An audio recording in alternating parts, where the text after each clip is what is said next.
All right, ladies and gentlemen, welcome to book number 2 of The Quest for the Wild Man. This one is The Quest for the Skunk Ape. All right, so let's read the back of the book. It says, the skunk ape of Florida Everglades. In the swamp, the legends breathe, and scripture whispers. In the swamps of South Florida, stories whisper of a creature both feared and pitied, the skunk ape. Hunters tell of stolen fish. Seminole elders recall eyes filled with sorrow. Tourists catch the smell before they catch a glimpse. Into this tangle of sawgrass and cypress comes Ephraim von Bartholomew Bradshaw, following the trail of legends, from the hollers of Virginia to the festivals of Ochope. I'm not really sure how to say that, but it's the tribe down in southern Florida. He gathers testimonies old and new, each pointing to the same haunting truth: a wild man who walks the line between beast and human, pride and mercy.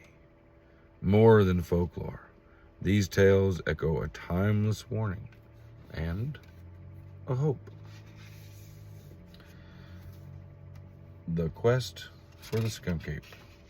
Nebuchadnezzar, Judgment and Mercy in the Everglades. Chapter 1, Southbound by Faith. The Virginia hills were behind him now, but Daniel's words still burned in his mind. His hair was grown like eagle's feathers, and his nails like bird's claws. The wood booger of the Appalachians had shown him that the story of Nebuchadnezzar was not buried in Babylon alone. It echoed in the hollers, and now Ephraim felt the spirit whispering, "Go south, go to the swamps." He prayed, "Lord, if you want me there, you'll open the way." Then he shouldered his pack, held out his thumb, and waited. A van slowed, a Christian family on their way to Florida's Gulf Coast. They sang hymns as they drove, and Ephraim joined them. He told them of Nebuchadnezzar's 7 years and the wild men of the world. They chuckled at his passion, but the father's words stayed with him. "I don't know about apes in the swamp, son, but I know the Lord humbles the proud. Always has, always will." A week later, Ephraim did just that. After a long haul with the trucker down to Miami and a weary hike westward, he arrived in Copeland. It was a little more than a cluster of homes and a white church and a cross planted firm against the sky. That evening he knelt in the wooden pews of the small church, alone but not alone. He prayed for mercy over the people of Copeland, for God's blessing to rest on their fields and families. Then he camped under the shadow of the cross, staff by his side. At dawn he rose, walked every street, and lifted prayers over their homes.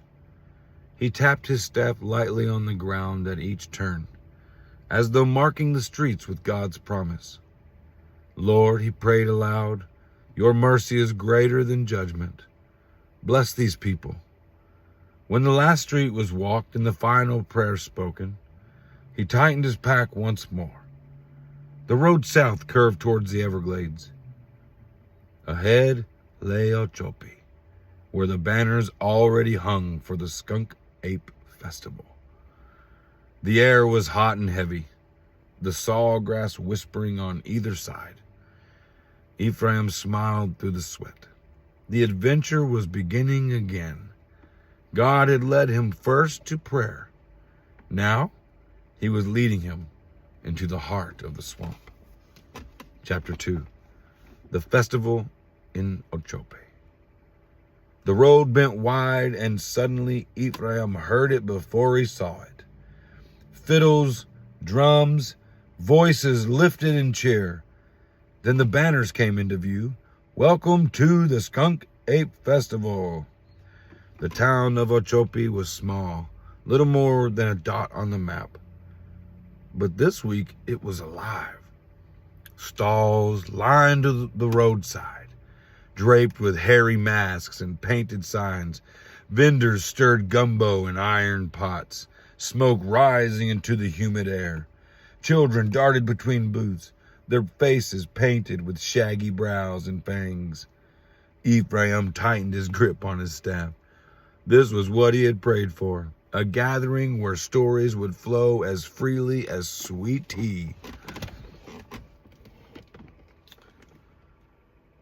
He wove through the crowd, ears open. A group of men leaned against a pickup, laughing over something one had just said.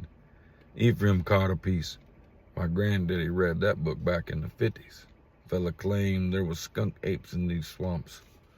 Folks laughed, but Granddaddy swore he seen one himself down by the cypress stand. Ephraim paused to jot the line into his journal. He didn't need to search dusty libraries. The books had already trickled down through mouths and memories. Ephraim paused. At another stall, a Seminole elder sat beneath a shadecloth, her grandmother translating her words. She says her grandmother saw the wild man when she was a girl. He stood tall in the moonlight, hair covering his body, but his eyes looked like a man who had lost his way. The girl's voice trembled as she translated, but the old woman's face stayed steady. Ephraim's hand moved quickly across the page. Not beast, man, eyes of sorrow. Later that afternoon, he found himself at the edge of a circle where a man in overalls was retelling his own sighting. I was out fishing nets when I smelled something foul. Turned my head, and there he was, watching me from the trees. Long hair hanging in mats, hands bigger than my head. Took 2 of my fish and walked off like he owned the place. The crowd roared with laughter, but Ephraim saw the seriousness in the man's eyes. As the sun dipped low, lights flickered on above the booths. Music rose and fireworks cracked above the swamp. Ephraim sat at the edge of it all, journal on his knees, heart pounding with every story. He opened his Bible to Daniel 4, the words glowing in the lantern light. Those that walk in pride he is able to abase. He whispered, Lord, these people think they are telling legends, but I hear your word in their voices. Teach me to listen rightly. As the crowd cheered another firework, Ephraim felt it. The truth was here, hidden in their laughter and their fear, waiting to be gathered like reeds from the swamp. Chapter 3, The Fisherman's Tale. The festival had wound down, but Ephraim couldn't shake the fisherman's words. The crowd had laughed at the story of stolen fish, but Ephraim had seen something else in the man's eyes, a seriousness, a weight. So the next morning, before the sun burned off the fog, Ephraim walked down to the docks. He found the fisherman sitting alone on the overturned crate, mending a torn net. Mind if I sit with you? Ephraim asked. The man looked up, squinted against the light. You're the stranger with the staff, writing in that little book all night. Ephraim nodded and sat at the edge of the dock. I heard your story about the skunk ape. Folks laughed, but I think there's more to it. The fisherman sighed, laying the net aside. They laugh because it's easier than believing.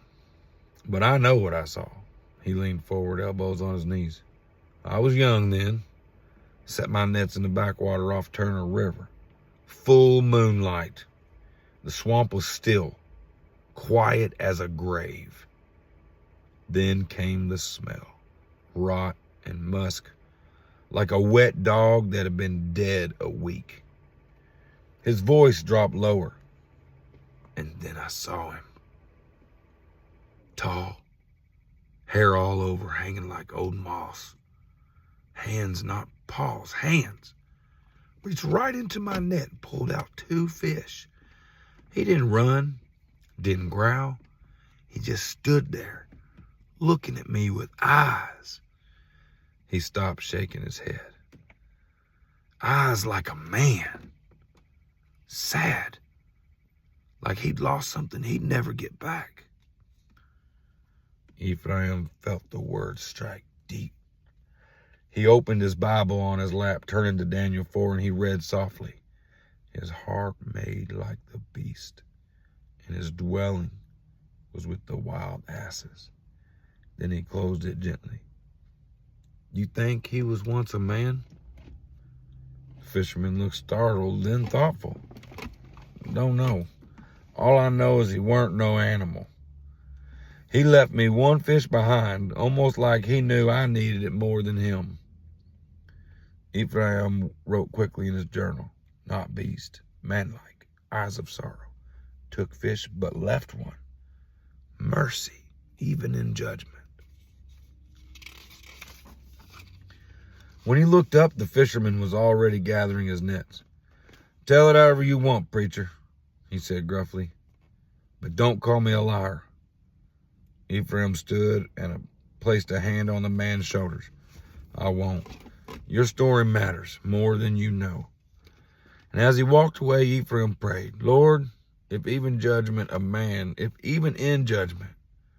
man shows mercy, let it be a reminder that you too are merciful beyond measure. The swamp wind answered with a rustle through the reeds, as if agreeing with his prayer. Chapter 4, the Swamp Church. Sunday morning came, humid and heavy. The festival lights were gone, but the sound of hymns drifted across the flatlands. Following the voices, Ephraim came to a small wooden church tucked at the swamp's edge.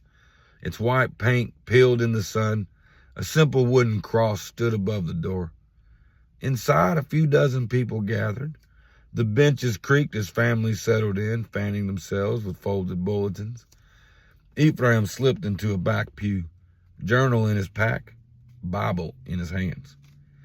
The preacher, a thin man with a worn face and eyes like fire, stepped up to the pulpit. He opened his Bible and read aloud.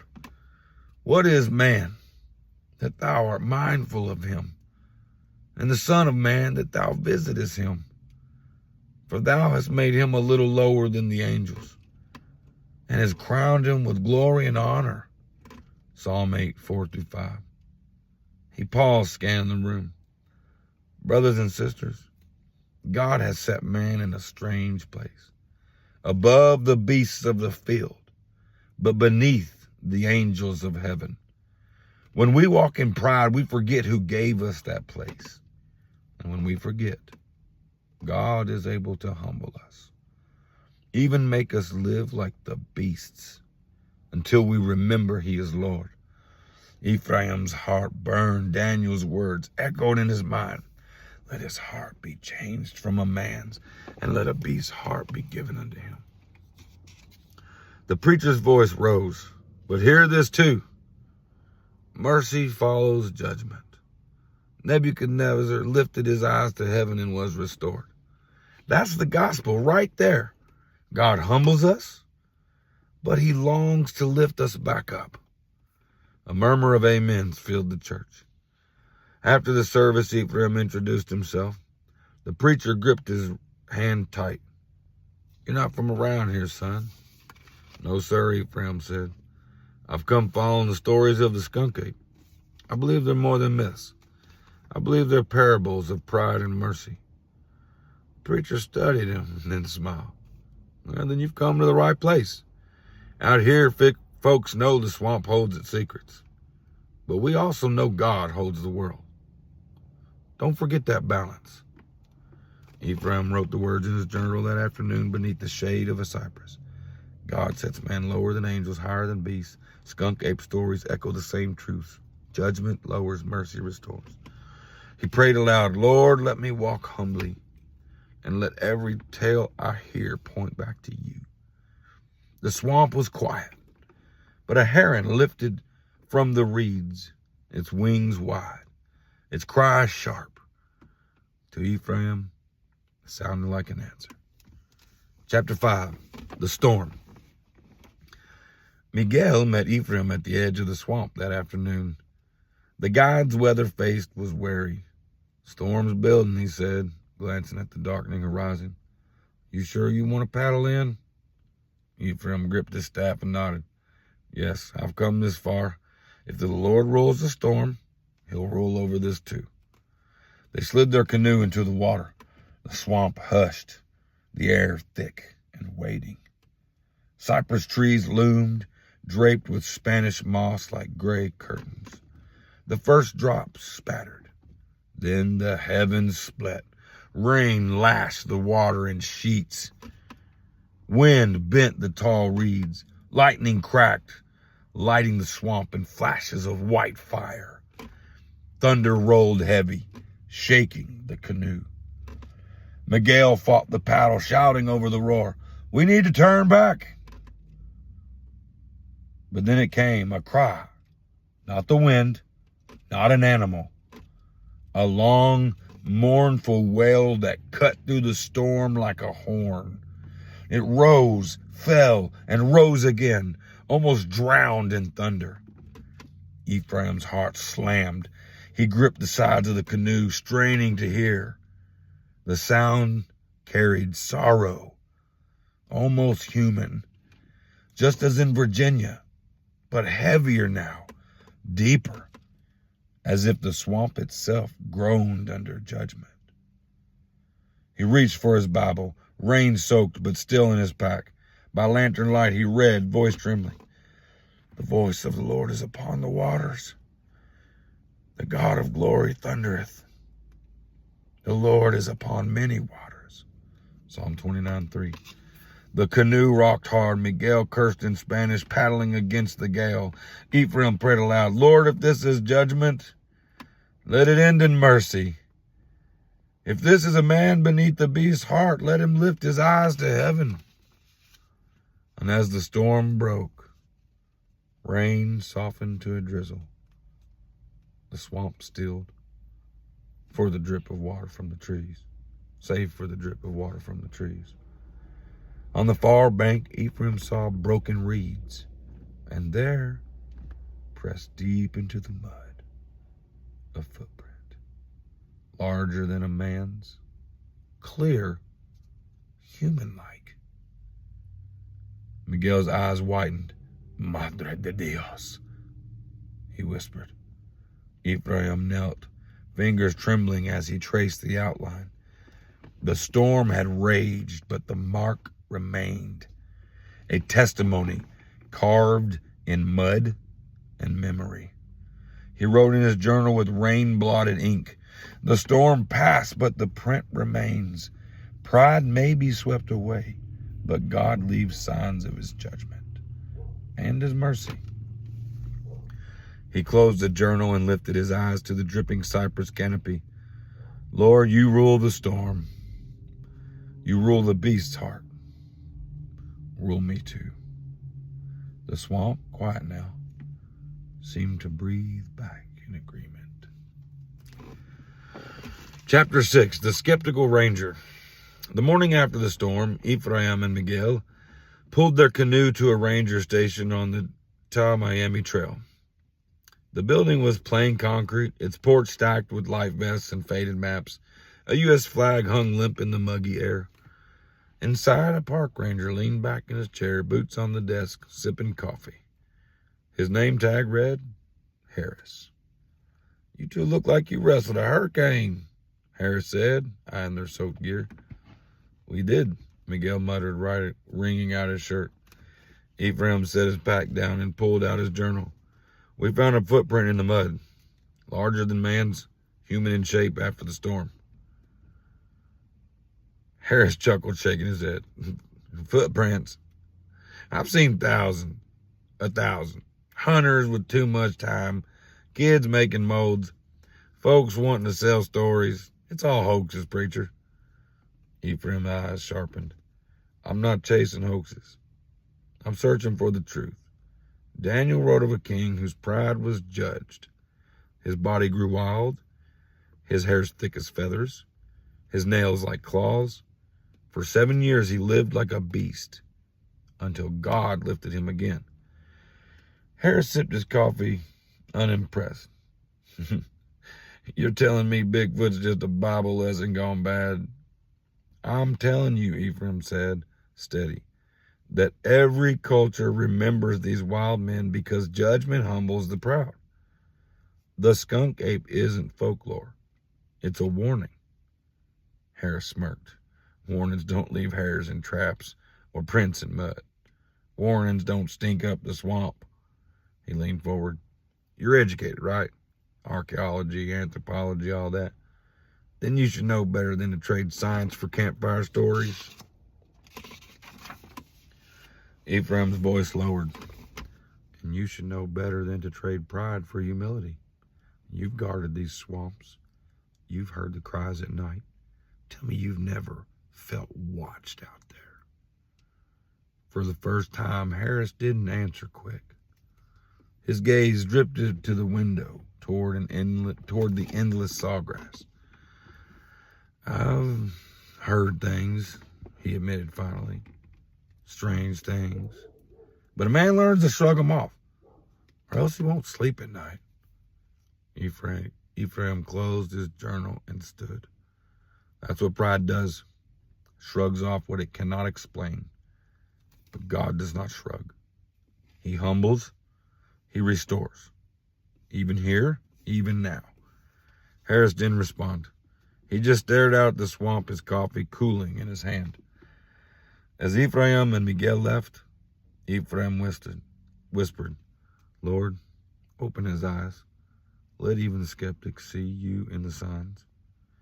The swamp breeze stirred, carrying the faintest musk. Not sewage, not rot.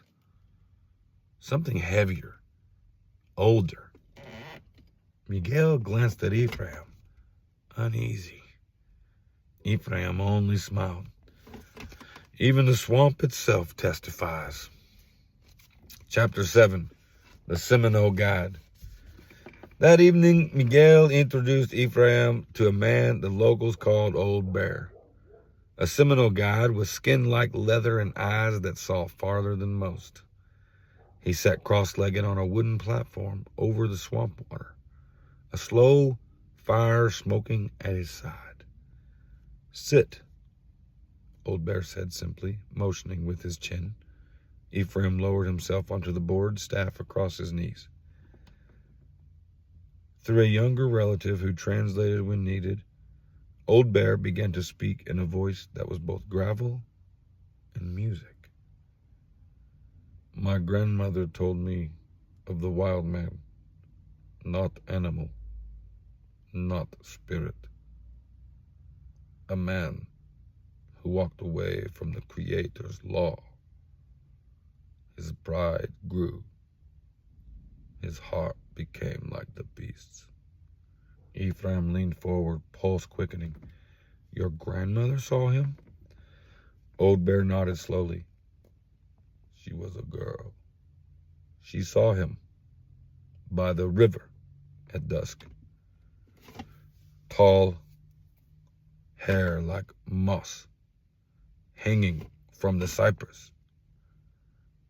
His hands were human, but the nails were like talons. She said his eyes were full of sorrow, as if he remembered once being more. Ephraim felt his chest tighten. He whispered the words of Daniel in English, the firelight dancing on his face. His hair was grown like eagle's feathers and his nails like bird's claws. Old Bear watched him, silent as if measuring his heart. Then he spoke again. Some say these men die in the swamps. My grandmother said she saw the same man years later. Different. Shaved. Clean. His eyes clear. He was at a trading post and no one knew him. But she knew. Miguel crossed himself quietly. Ephraim's hand trembled as he wrote. Transformation, judgment to restoration. Local memory matches Daniel's witness. Finally, Old Bear's gaze met Ephraim's. You read your holy book? We have our stories. They are not the same words, but they are the same truth. Pride brings the beast. Humility brings the man back. Ephraim bowed his head, and mercy comes from the Creator. The fire crackled between them, as if sealing the truth in smoke and flame. Chapter 8, Night Watch in the Swamp.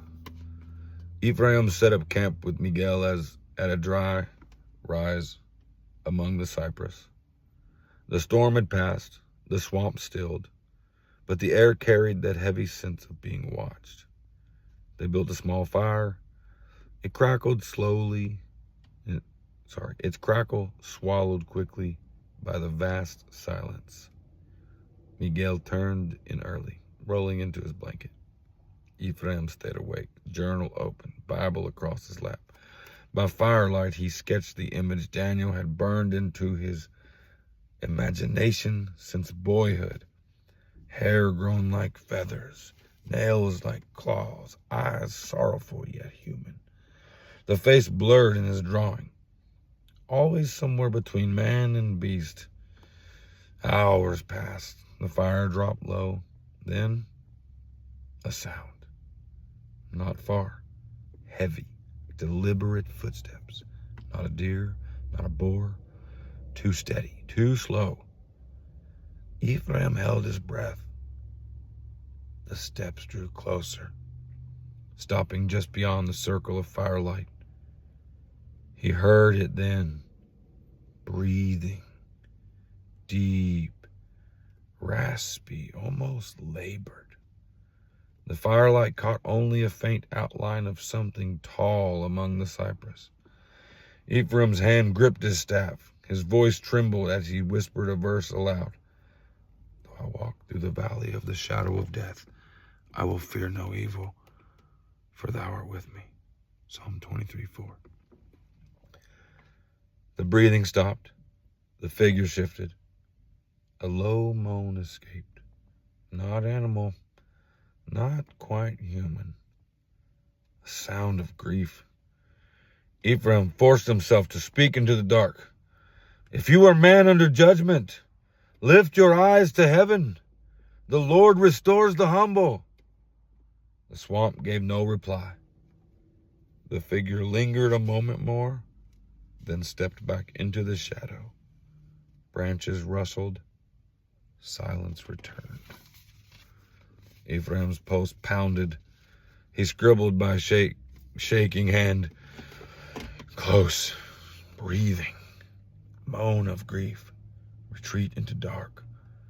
Pride still bound, or mercy yet to come?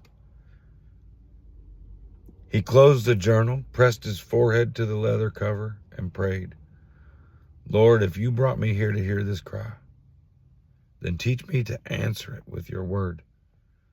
The fire popped, sending a spray of sparks upward like tiny prayers rising into the night. Chapter 9, A Call to the West. The Everglades had spoken. Through fishermen, elders, even the cry in the night, Ephraim left Ochope with his journal heavy and his spirit stirred. Yet one conversation kept echoing in his mind. The traveler who mentioned a man named Rick, keeper of stories in a town called Cave Junction, Oregon. That evening, Ephraim stopped at a payphone outside a small diner. He slipped in a few coins and dialed 411. The operator's voice crackled through the line. City and state, please. Cave Junction, Oregon, listing for Bigfoot Plaza, Ephraim said, almost unsure how it would sound aloud. A pause, then the operator replied, I have a number for Bigfoot Plaza, Cave Junction, connecting you now. The phone rang twice. A man's voice answered, rough but warm. Bigfoot Plaza, this is Rick. Ephraim gripped the receiver. Brother Rick, my name is Ephraim von Bartholomew Bradshaw. I'm an archaeologist and theologian, traveling to uncover the truth of the wild men. I've just come from the Everglades where Rick cut him off with a chuckle. Hold on, did you say Ephraim Bradshaw? You're the one folks have been whispering about. The archaeologists chasing biblical Bigfoot. Ephraim blinked. You've heard of me? Say no more, Rick said firmly. You've come at the right time. I run tours. I keep relics. I've even had hair samples tested. Always comes back human. No man I know looks like that. Listen, I'll send you a letter. Better yet, I'll get your address, and we'll talk proper. We've got plenty to compare. After that, and before Ephraim could reply anymore, the line clicked dead. He stood in the booth, heart racing. The payphone hummed in silence.